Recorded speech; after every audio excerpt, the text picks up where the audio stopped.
Сите знаете кој сум, нема потреба да се представувам. Денес ќе видиме некои факти за Ајфеловата кула. Да не должам многу, ајде да почнеме со фактот број 1. А тоа е кога е таа изградена. Оваа кула била изградена во 1889 година и истата година на 31 март била представена на јавноста и била отворена за посетители. Кога таа требала да биде срушена? Но и зошто? Ајфеловата кула требало да биде срушена во 1909 година, бидејќи првично истата била изградена за изложба во Париз, одбележувајќи еден век од Француската револуција. Колку работници, колку железа споиле во неа? Вкупно 300 работници споиле 18.038 парчиња железо, користејќи 3,5 милиони завртки, според дизајнот и конструкцијата на дизајнерот Морис Кехлин.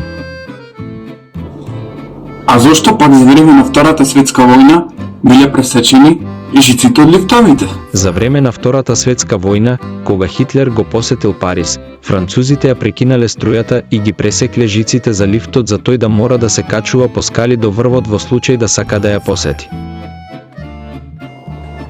За каде првично бил наменет проектот на Ајфеловата кула?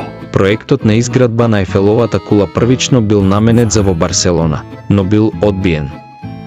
Висината на кулата може да варира и до 15 см зависно од промените во температурата. Како загинал нејзиниот пронаоѓач? Пронаоѓачот Франц Рајхелд загинал скокајќи од Ајфеловата кула, додека испробувал како и дали работи подобранот што сам го дизајнирал.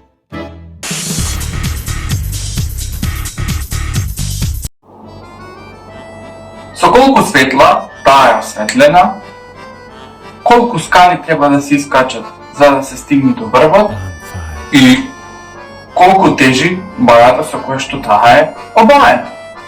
За да стигнете до врвот пешки, ќе мора да се искачите по вкупно 1655 скали. Ајфеловата кула е осветлена со вкупно 20.000 светилки. Бојата со која е обоена конструкцијата на кулата тежи колку 10 слонови. Кој имал апартман на врвот на кулата, но верувале или не, наслушниме која жена се омажила за оваа кула. Густав Ајфел имал апартман само за себе на врвот на кулата. Во 2010 година, жената по име Ерика Латур Ајфел се одлучила да се омажи за Ајфеловата кула.